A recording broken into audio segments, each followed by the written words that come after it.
Bom dia, irmãos. Nessa manhã de domingo, eu quero saudá-los com a graça e a paz do nosso Senhor e Salvador Jesus. O Conselho da nossa igreja, reunido na última quinta-feira, decidiu então por ampliarmos os esforços visando compensar essa experiência triste que nós temos de vermos as nossas atividades suspensas nesses dias nos quais estamos atingidos, não só em Aracaju, não só em Sergipe, mas Brasil e mundo afora, pelos efeitos da presença do coronavírus. Então, por medida de cautela, por esforços em favor da vida, nós interrompemos as nossas atividades que permanecem interrompidas, suspensas por tempo indeterminado, aguardando então o que venham a dizer governantes, bem como as autoridades que lidam em favor da saúde pública. Nos próximos dias, o Conselho mais uma vez se reunirá e avaliará aquilo que estiver sendo pronunciado para a tomada então da decisão que venha a ser a decisão que possa promover segurança e o bem-estar de todos nós. Então, nessa manhã de domingo, dia do Senhor, não apenas mais um domingo, mas um domingo no qual a comunidade cristã passa em revista, traz à memória um precioso e importantíssimo fato histórico para todos nós. A Bíblia nos diz que o Verbo se fez carne e habitou entre nós, cheio de glória e de verdade. A Bíblia diz que o Senhor Jesus nasceu entre os homens de maneira extraordinária. A Bíblia diz que ele viveu por vários anos entre os homens e ao final da sua vida, ele então ocupou o lugar na cruz. Ele morre numa sexta-feira, é sepultado, mas a palavra do Senhor também diz que no primeiro dia o sepulcro se tornou vazio, porque o nosso Senhor ressuscitou. É esse fato histórico que não requer que se repita entre os homens, porque de fato fora realizado de maneira perfeita e suficiente, satisfazendo a precisa justiça do Senhor, que a comunidade cristã nesse dia então relembra. E, por certo, somos motivados e impelidos a expressar gratidão ao Senhor, porque por meio da morte e ressurreição do Senhor Jesus, nós obtivemos vida que Ele estende a todos nós, como sendo expressão da sua maravilhosa graça e misericórdia. Então, que Deus nos abençoe, que esse seja um dia de louvor, que seja um dia de exaltação, que seja um dia no qual, vendo o que Ele fez no passado, vivamos no presente e também estimemos o futuro, movidos pela precisa esperança que temos na suficiência do nosso Redentor, o amado da nossa alma, o Senhor Jesus.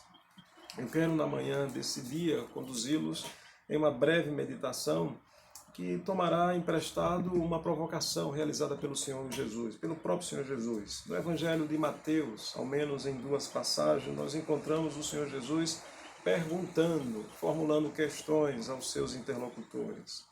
Eu citarei a primeira dessas passagens, na qual nós encontramos o Senhor Jesus, então, formulando pergunta aos seus discípulos, e cito a outra passagem, que também está no mesmo Evangelho de Mateus. A primeira passagem que eu vou ler é Mateus capítulo 16, versículos 13 e 14. Você anota e depois lê também com calma que o Senhor Jesus formula pergunta a escribas que haviam ido ter com ele para também, certamente, investigar as razões, as motivações, bem como ouvir as palavras do Senhor Jesus. Esse texto da interlocução do Senhor Jesus com os escribas é o texto de Mateus capítulo 22, versículo 42. Mas agora me permita apenas ler Mateus 16, 13 e 14, que nos diz assim: Indo Jesus para os lados de Cesaré de Filipe, perguntou a seus discípulos: Quem diz o povo ser o Filho do Homem? E eles responderam: Uns dizem João Batista, outros Elias e outros Jeremias ou algum dos profetas. Avançando um pouco mais, o Senhor Jesus vai dizer ainda assim: Mas vós, continuou ele, quem dizeis que eu sou? E vocês, meus discípulos, meus seguidores, meus companheiros de jornadas, aqueles que estão comigo, quem vocês dizem que eu sou? É sobre isso que nós queremos pensar nessa manhã, mas precisamos do auxílio do Senhor Deus, para que também bem compreendamos e bem afirmemos quem seja o Senhor Jesus. Oremos, irmãos. Amado Deus, bondoso Pai, ilumina a nossa mente, ajuda os meus lábios a falar, os meus irmãos a ouvirem e de fato aplicarem ao coração as verdades que nós extraímos da Tua Palavra. Faz-nos cada vez mais e melhor compreendermos a respeito da glória da pessoa do Teu Filho Jesus, o nosso Salvador, a quem somos eternamente devedores, porque veio a esse mundo para pagar o preço pelo nosso pecado. Então ajuda-nos a pensar com propriedade a respeito da sua glória e majestade. É o que eu te peço em nome do Senhor Jesus. Amém. Que pensais vós do Cristo, de quem Ele é Filho, quem é Jesus? E aqui, quando o Senhor Jesus, então, se dirige diretamente aos seus discípulos e os provoca perguntando: quem dizeis que eu sou? Para vocês, quem eu sou? O interessante dessa passagem é que quem está formulando pergunta é o Senhor Jesus, e ele é provocativo, deliberadamente provocativo, porque, por certo, havia sérias dificuldades por parte de muitos daqueles que acompanhavam o Senhor Jesus e que não tinha precisa compreensão, ou tinha uma compreensão menor, ou equivocada, ou confusa a respeito da pessoa do Senhor Jesus. Nem todos guardavam consigo a boa e feliz expectativa que caracterizava algumas pessoas que tiveram o rico privilégio de ter contato com o Senhor Jesus. Na ocasião do seu nascimento, nós então vemos no Evangelho de Lucas testemunhos assim arrebatadores, repletos de alegria e de felicidade. O que dizer de Simeão, quando recebe o Senhor Jesus nos braços, ele ainda é criança, e ele então assim pronuncia em gratidão a Deus que já pode despedir em paz o seu servo, porque ele então contempla a salvação, plenamente tomado pelo entendimento de que ali não está apenas mais uma criança, meramente uma criança como as demais crianças, mas ali de fato estaria a manifestação daquele que era o propósito redentivo a ser devidamente confirmado pelo aparecimento e obra a ser realizada pelo Senhor Jesus. Ou então, naquilo que nutria João Batista, que também é elemento que se manifesta entre os homens como sendo preciso cumprimento de profecia que o anunciava como aquele que haveria de preparar o caminho, aquele que viria antes do próprio Senhor Jesus, anunciando e conclamando os homens ao arrependimento, porque João daria entendimento de que o tempo do cumprimento profético estava por fim então realizada. E nós entendemos isso quando vemos Mateus capítulo 11, os versículos 2 e 4, quando diz assim: quando João ouviu no cárcere falar das obras de Cristo, mandou por seus discípulos perguntar-lhe: és tu aquele que estava para vir, ou havemos de esperar outro? João tinha a expectativa, João nutria a esperança, João aguardava o aparecimento, João testemunha, e ele, na verdade, quer o conforto e o consolo de entender que todo o esforço do seu trabalho, de fato, agora contempla a realidade precisa do aparecimento daquele que por anos ele anunciou como haveria de vir ao mundo. Pois bem, mas nem todos eram privilegiados ou dotados dessa correta expectativa, como Simeão ou mesmo como João Batista. Havia quem confundisse o Senhor Jesus. Em Mateus capítulo 12, versículos 22 a 24, diante de um ato no qual o Senhor Jesus trata de um endemoniado, cura uma pessoa e essa pessoa sai plenamente reabilitada, aqueles religiosos que contemplaram esse ato realizado pelo Senhor Jesus vão dizer que ele faz aquelas obras por influência de demônios. Ou seja, eles não reconhecem, vejam a gravidade dessa cena. Religiosos, o povo para o qual estava destinado a vinda do Messias, o povo que deveria aguardá-lo e reconhecê-lo, ao tempo em que então contempla as manifestações do Senhor Jesus, o confundem como sendo alguém que opera sob a influência de demônios. Havia também quem o entendesse como uma forma de trampolim para o sucesso. em Marcos, capítulo 10, versículo 37, que é aquela passagem na qual nós encontramos dois discípulos dizendo: Senhor, no teu reino me coloca à tua direita e me coloca à tua esquerda, desejosos de posições privilegiadas, e por certo eles requeriam isso, estimando a pessoa do Senhor Jesus apenas como uma figura pavimentadora de melhor percurso no horizonte no qual nós estamos a viver, e certamente esvaziados de um entendimento relativo ao reino que transcende a isso que então nós conhecemos ou percebamos. Havia também quem considerasse o Senhor Jesus como sendo uma oportunidade para ganho. Eu gostaria de convidá-los aqui, pudéssemos ir até o Evangelho de João, no capítulo 12, os versículos de 1 a 8 são reveladores desse tipo de intenção, desse tipo de perspectiva, como queira.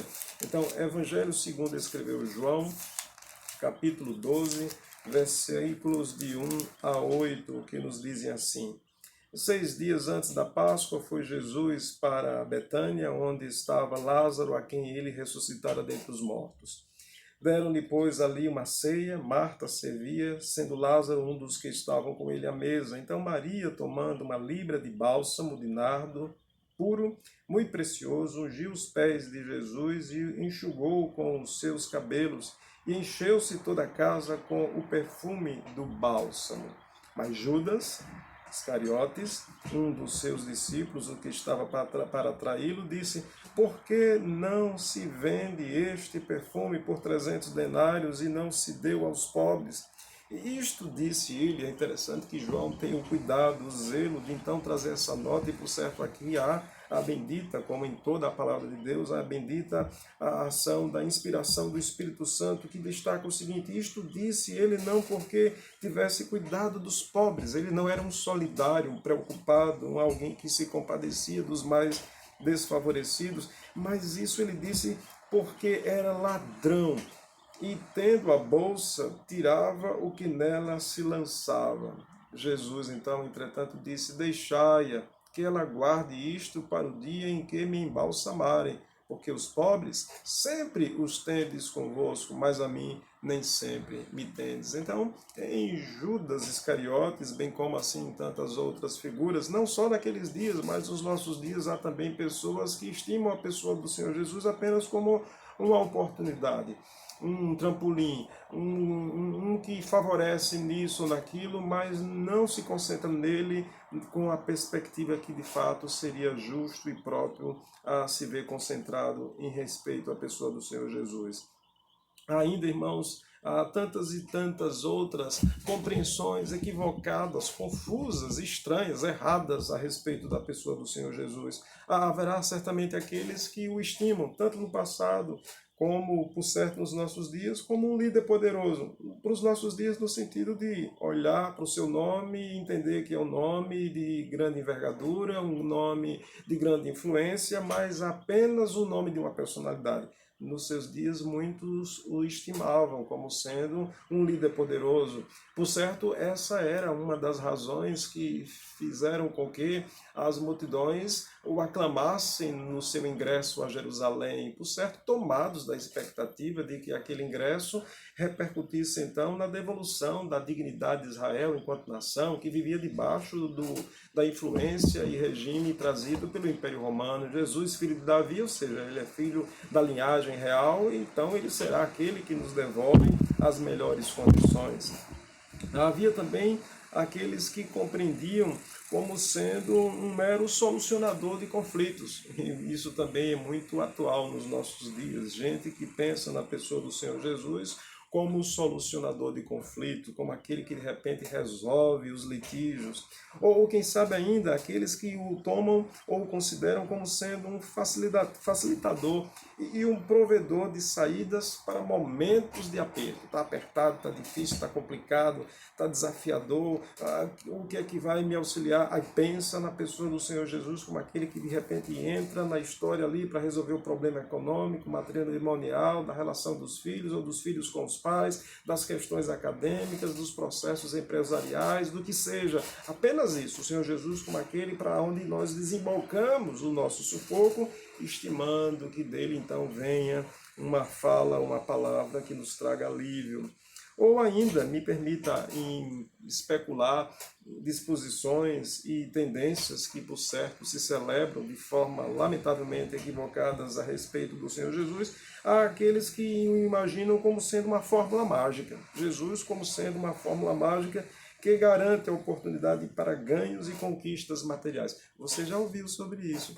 Pessoas que dizem assim, olha, você quer ter um carro melhor, você quer morar no melhor endereço, você quer ter condições de fazer aquela viagem dos sonhos, você quer comer do bom e do melhor. Então, de repente, olha, Jesus é aquele promovedor, Jesus, então, é aquele que, de repente, traz consigo esse sanear econômico, relacional, acadêmico, profissional. É ele que muda a chave da sua vida e faz com que agora você desfrute prosperidade, distinta condição de prosperidade. Então, estimando na pessoa do Senhor Jesus aquele que é útil, aquele que de repente alavanca, aquele que destrava, aquele que de repente revoga o mal feito, aquele que então dá ordem para parar o insucesso e deflagra então a experiência de sucesso e vida bem confortável.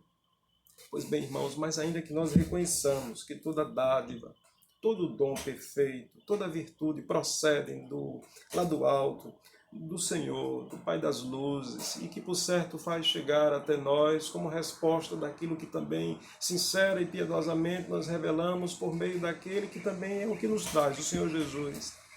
Por certo, nós precisamos, na verdade, compreender que tudo provém do Senhor. Até aquilo que nós entendemos que o homem, na hora do aperto, pede, e quem haverá de dar a solução, de fato, é o Senhor, porque Ele é um Deus compassivo, misericordioso, que nos acompanha e que, de fato, é assim, concede graça.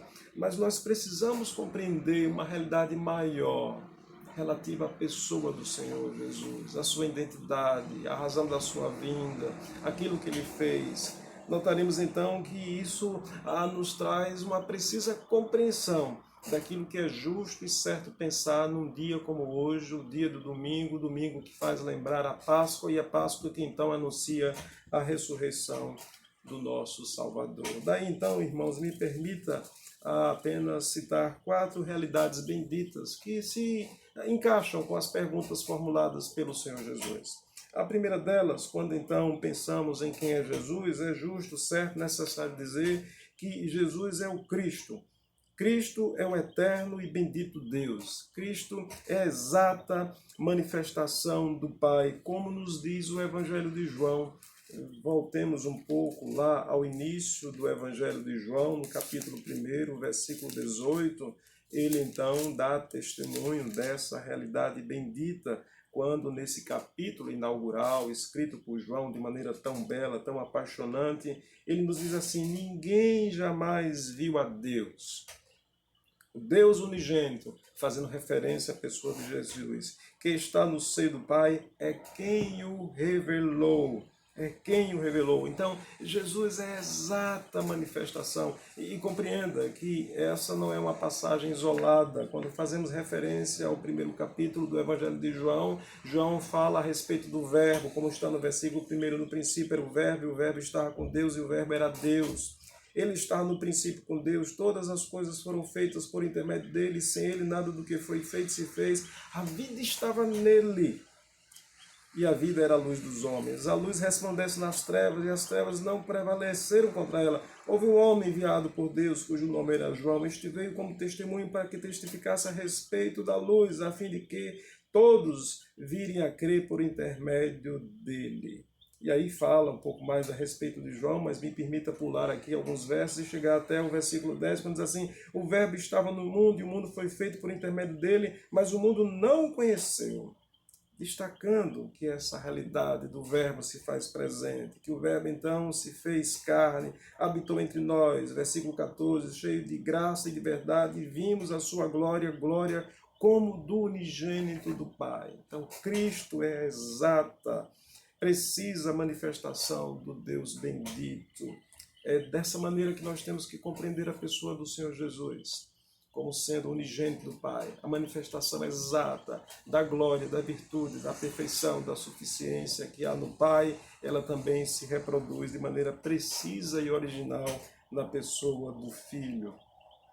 Mas não apenas isso, pensemos também a respeito de Cristo da seguinte forma: Cristo é o Filho de Deus, enviado ao mundo como o Cordeiro de Deus, o Cordeiro de Deus que tira o pecado. Nesse mesmo Evangelho de João, no capítulo 1, versículo 29, verso 36, nós encontramos as seguintes realidades que dão conta dessa condição que então experimenta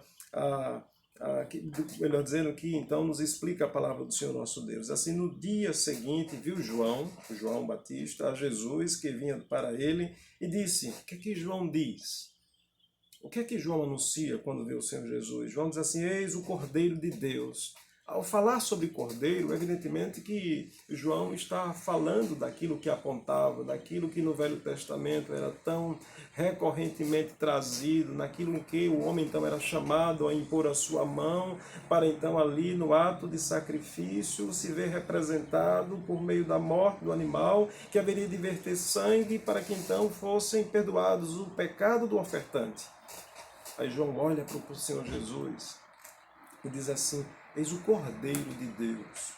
Por certo, aqui a ideia de substituto está sendo devidamente afirmada por João. Eis o Cordeiro de Deus que tira o pecado do mundo. O mundo que jaz em pecado, o mundo que não tem alternativa em si de se ver livre do pecado. Eis então agora o Cordeiro de Deus que tem a capacidade de tirar o pecado que há no mundo. O verso ainda 36 do mesmo Evangelho de João, no seu capítulo 1, diz assim: e vendo Jesus passar, disse: eis o Cordeiro de Deus. Novamente João não tinha outra maneira de compreender. João tanto que conclamou os homens ao arrependimento e sabia que os homens não obteriam perdão para os seus pecados, a não ser que houvesse de fato um objeto, um sujeito no qual eles pudessem confiar, e o sujeito que era de fato habilidoso e poderoso para ser alvo da nossa confiança era justamente esse, para quem João olha agora e diz uma primeira vez: eis o Cordeiro de Deus que tira o pecado do mundo. E agora no dia seguinte ele olha para o Senhor Jesus e ele não tem uma outra imagem a não ser a compreensão de que eis o Cordeiro de Deus. Eis o Cordeiro de Deus. Aquele que por certo vem para se oferecer. João está concentrado. Por isso que eu disse lá no início que João tem a virtude de nutrir, de manter uma boa, precisa e correta expectativa a respeito do Senhor Jesus. Então nós temos que compreender que Cristo é o Filho de Deus enviado como Cordeiro. Um Cordeiro que tira o pecado do mundo. Em Isaías, um texto que é extremamente apaixonante dentro de tantas revelações messiânicas, proféticas, que nós encontramos no capítulo 53 de Isaías, é extremamente esclarecedora. Eis para mim, pelo menos, queridos irmãos, uma das passagens que mais facilmente nós somos levados a compreender, o apontar. É muito claro a respeito do Senhor Jesus, Isaías capítulo 53. Me permita ler os versos de 5 a 10 e depois recomendo que você possa ler o capítulo todo e releia mais uma vez e outras vezes, e quantas vezes você puder, faça isso. Eles assim a respeito do Senhor Jesus. Verso 4. Certamente ele tomou sobre si, aquele que João está dizendo, eis o Cordeiro de Deus, é anunciado séculos antes por Isaías como aquele que então vai tomar sobre si na condição de Cordeiro. Certamente ele tomou sobre si as nossas enfermidades e as nossas dores levou sobre si. Nós o reputávamos como aflito, ferido de Deus e oprimido. Mas ele foi traspassado pelas nossas transgressões e moído pelas nossas iniquidades. O castigo que nos traz a paz, a ideia de cordeiro, está enfaticamente apresentada aqui. O castigo que nos traz a paz estava sobre ele e pelas suas pisaduras fomos sarados. Todos nós andávamos desgarrados como ovelhas, cada um se desviava pelo caminho, mas o Senhor fez cair sobre ele a iniquidade de nós todos. Ele foi oprimido e humilhado, mas não abriu a boca. Como cordeiro, olha o que Isaías diz, irmãos, séculos antes, e que depois vai ser novamente pronunciado recorrentemente por João Batista. Como cordeiro foi levado ao matadouro, e como ovelha muda perante os seus tosqueadores, ele não abriu a boca. E eu já disse recentemente, talvez você tenha ouvido, que ele não abre a boca porque ele está me representando, ele está lhe representando. Pois juiz opressor foi arrebatado, e de sua linhagem, quem dela cogitou, porquanto foi cortado da terra dos viventes. Por causa da transgressão do meu povo, foi ele ferido. Designaram-lhe a sepultura com os perversos, mas com o rico esteve na sua morte, posto que nunca fez injustiça, nem dolo algum se achou em sua boca. Todavia, ao Senhor agradou moê-lo, fazendo enfermar, quando der ele a sua alma. Isaías apontando para frente aquilo que João está testemunhando e aquilo que hoje nós olhamos para trás e anunciamos já como devidamente efetivado. Quando der ele a sua alma como oferta pelo pecado, verá a sua posteridade e prolongará os seus dias, e a vontade do Senhor prosperará nas suas mãos. Quando nós pensamos na pessoa do Senhor Jesus, quando nós somos levados a pensar na pessoa do Cristo, quando hoje nós vivemos a lembrança de que hoje é o domingo da Páscoa, é o dia da ressurreição, nós temos que então, aquilo que de maneira clara, precisa e objetiva e alinhado com o que nos diz a palavra do Senhor Deus, então anunciar. Quando pensamos em Cristo, quando pensamos no Senhor Jesus, nós entendemos como sendo Ele o Filho de Deus, que assume a condição de Cordeiro de Deus, para vir a esse mundo, resolver o problema mais sério com o qual a humanidade então se depara. O maior problema que pode afligir a humanidade, ele não está para acontecer, a humanidade já traz consigo desde o nascimento. O problema mais grave com o qual o homem lida não é, na verdade, uma pandemia, como nós estamos experimentando, ou um câncer, ou as dificuldades econômicas. O maior problema, o problema que demandou o próprio glorioso Deus a dar o seu único filho para que então pudesse nos substituir, sofrendo amargamente na cruz, atendo pelo nome de pecado.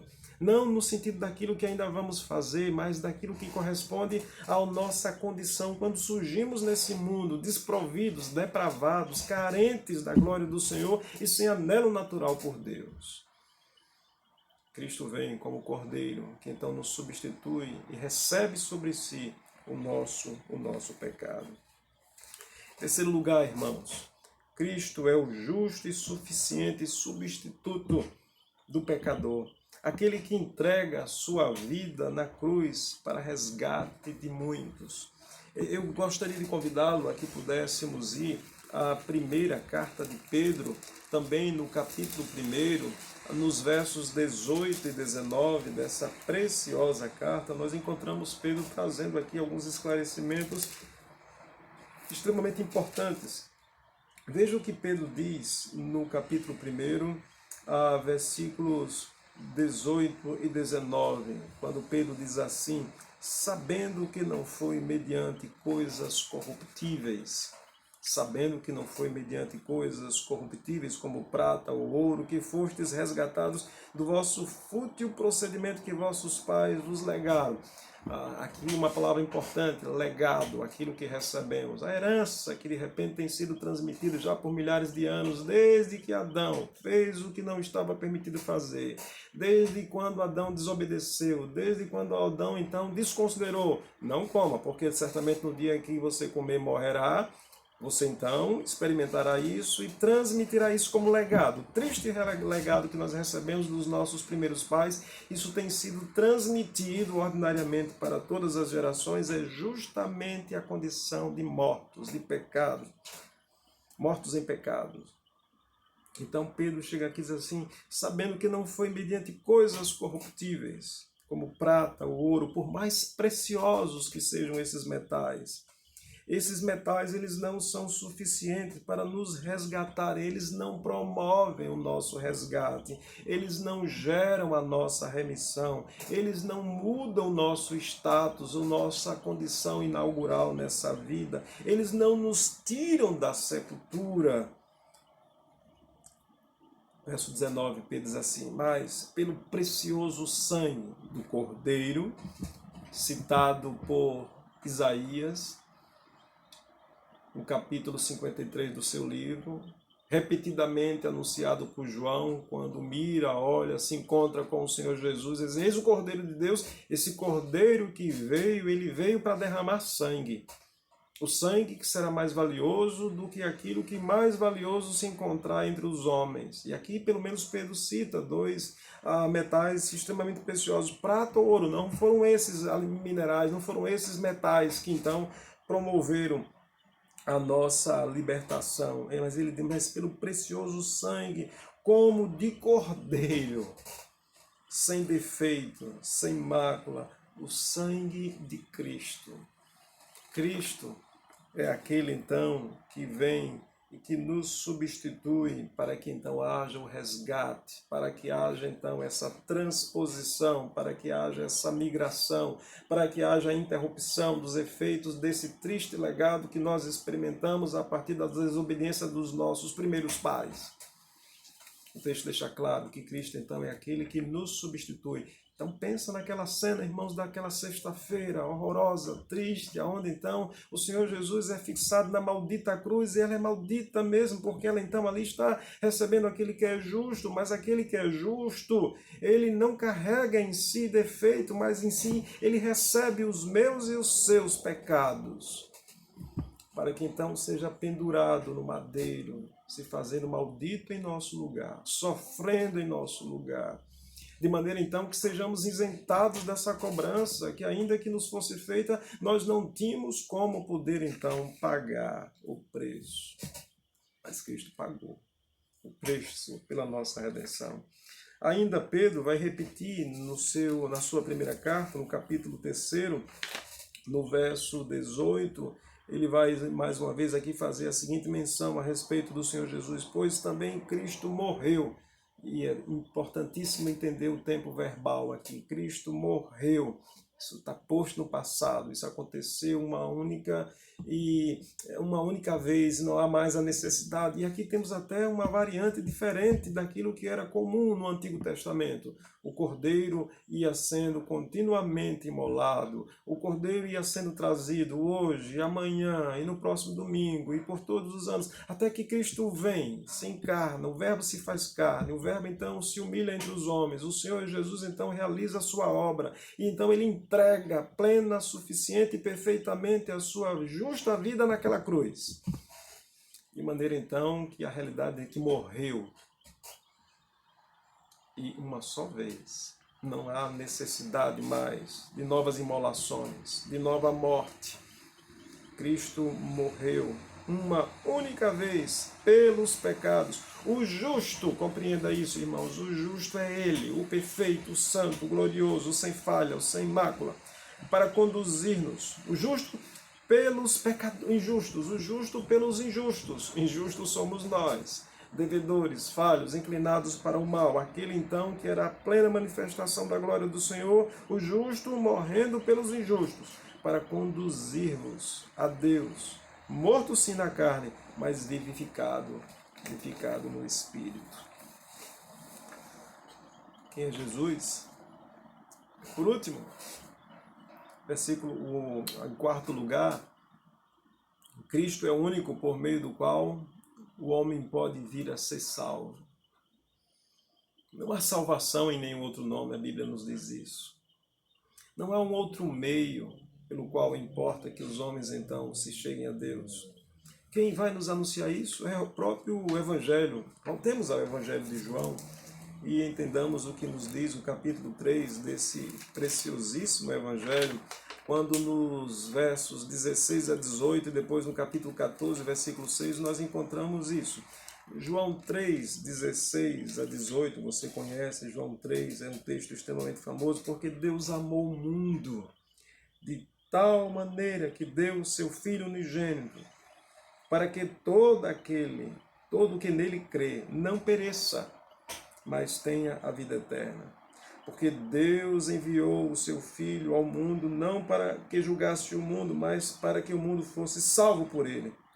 Quem nele crê não é julgado. O que não crê já está julgado, porquanto não crê no nome do unigênito Filho de Deus. Deus amou o mundo de tal maneira. Deus me amou de tal maneira. Deus amou você de tal maneira. Mesmo nós, na condição em que nos revelamos, como os portadores desse legado de morte, nós desagradáveis, nós sem mérito, nós sem portarmos nada que pudesse então ser de valor, nada que pudesse ser elevadamente digno a ponto de mobilizar ou sensibilizar, mas por amor unilateral da parte do Senhor, Ele envia o Seu Filho para que então seja um meio pelo qual nós possamos ir ao Senhor. No mesmo Evangelho de João, no capítulo 14, versículo 6, nos é dito assim. Palavras do próprio Senhor Jesus. Começamos com ele, formulando questões, provocando os seus interlocutores, fossem discípulos, fossem escribas ou quaisquer outras pessoas, ali estava o Senhor Jesus, formulando: o que vocês pensam sobre mim? Quem dizem ser o Cristo? O que vocês falam? O que é que diz o povo sobre mim? Aqui então terminamos com ele, ouvindo agora o que ele diz a respeito de si mesmo. Respondeu-lhe Jesus: eu sou o caminho. Olha o artigo definido no singular. Eu sou o caminho e a verdade e a vida. Ninguém vem ao Pai senão por mim. Jesus é o caminho. Jesus é a verdade. Jesus é a vida. Singularmente, só por meio dele. Ninguém vai ao Pai senão por ele. Santos queridos que viveram no passado, pessoas notáveis, heróis da fé, virtuosos, mártires, pessoas que deram muito, pessoas que viveram piedosa, sensata, corretamente, pessoas que até foram classificadas como boas pelo próprio Senhor, como Jó e tantos outros que eram estimados como pessoas que intensamente viviam e viviam à vontade do Senhor. Nenhuma dessas pessoas se apresenta como sendo poderosa, portadora ou dotada da prerrogativa de se estabelecer como o caminho, como um meio, como uma alternativa, como alguém que, através da qual nós possamos nos apegar e nos vermos favorecidos para sermos então apresentados ao Senhor Deus. Só somos apresentados ao Pai por intermédio do Filho que Ele enviou para nos representar na cruz, contratando ali méritos, pagando o preço, realizando a obra, morrendo em justiça pelos injustos, ressuscitando pelo seu próprio poder e tendo a prerrogativa de lançar sobre nós a sua perfeita justiça. Cristo precisa ser lembrado, irmãos, como o único meio para a salvação. A cruz, a morte, a ressurreição precisam ser realidades lembradas num dia como hoje, como realidades que foram vivenciadas na história, para que hoje, nós que confessamos que a graça já ingressou na nossa vida, possamos então dar graças ao Senhor nosso Deus, porque tudo isso se consumou por intermédio da obra realizada pelo Senhor Jesus. E possamos também divulgar e falar sobre essa realidade bendita a outros que ainda mortos estão em pecado e necessitam serem chamados da sepultura, mas quem os chamará, quem os libertará da morte é justamente esse, que é o único caminho, a única verdade e a vida. Quero terminar, irmãos, dizendo o seguinte, que convém nesses dias que nós reflitamos no maior acontecimento já experimentado pela humanidade, o maior acontecimento experimentado pela humanidade, o mais espetacular dos fatos, a saber que o Verbo se fez gente, habitou entre nós, cheio de graça e de verdade, manifestou a exata glória do Pai e deu a sua vida para resgate da nossa. Ele sofreu o castigo que nos traz a paz que é eterna. Nós estamos nesses dias incomodados, nós estamos nesses dias recolhidos, nós estamos nesses dias em sofrimento, nós estamos nesse dia vendo as notícias que geram comoção e preocupação, mas o crente que de fato experimenta o benefício trazido pela obra consumada do Senhor Jesus, ele tem paz. Ele sofre, ele chora, ele sente. À noite nós estudaremos sobre a realidade de que nós não estamos isentados do sofrimento, nós não estamos blindados, nós não estamos então vivendo em um mundo paralelo no qual de repente coisas desagradáveis não acontecem. Não, nós vivemos num mundo no qual coisas desagradáveis acontecem. Mas a diferença é que o fato de que a obra do Senhor Jesus realizada no tempo e na história nos alcançou também no tempo e na história, ela nos traz paz. Não apenas paz para viver a circunstância, mas paz para entender que a eternidade, ela nos está garantida por meio daquele que tudo fez por nós, que nos assiste, que é o nosso supremo e suficiente mediador, aquele que nos cobre com a sua justiça e nos assiste com a sua graça e misericórdia. A Ele toda a honra e toda a glória. Meu irmão, minha irmã, nesse dia de domingo, no qual nós então estamos aqui lembrando da ressurreição do Senhor Jesus, nós estamos vivendo mais uma Páscoa, que você então possa em tudo engrandecer e bendizer aquele que é o autor da sua fé, o Senhor nosso Deus. Que Deus nos conceda um domingo na presença bendita do autor da nossa fé, o nosso glorioso e Salvador Jesus Cristo. Que Ele nos abençoe. Feche seus olhos e vamos terminar essa meditação orando assim em nome do Senhor Jesus. Amado Deus, bondoso Pai, nós bendizemos o Teu nome. Graças te damos pelo Cordeiro de Deus que veio a esse mundo, o Teu Filho Jesus Cristo. Graças te damos, ó Deus, pela Tua obra providencial. Graças te damos porque na multiplicidade dos Teus decretos eternos também constava o envio do Teu único Filho para ser o substituto, para pagar o preço pelos nossos pecados. Nós bendizemos ao Senhor. Nós bendizemos ao Senhor porque o Senhor nos dá vida e vida em abundância. Nós bendizemos ao Senhor porque já fomos alcançados pelos efeitos da obra consumada do Teu Filho Jesus Cristo. Nós bendizemos ao Senhor porque já alcançados somos assistidos com a Tua graça, assistidos também pela intercessão do Teu Espírito e principalmente nesses dias difíceis, ó Deus, por certo é o Senhor que nos tem consolado, animado e protegido. Bendizemos o Teu nome. Rogamos, ó Deus, que o Senhor abençoe Tua igreja, na vivência desse domingo, na parte da manhã, no período da tarde, na celebração da noite, no estimada segunda-feira. Que o Senhor nos guarde, que o Senhor faça com que estejamos sempre lembrados as precisas razões da nossa fé, as quais se fundamentam na pessoa e obra gloriosa realizada de forma perfeita por aquele a quem nós adoramos e bendizemos, o Senhor Jesus, no nome de quem nós também te oramos e te pedimos essas coisas com perdão pelos nossos pecados. Em nome do Senhor Jesus. Amém.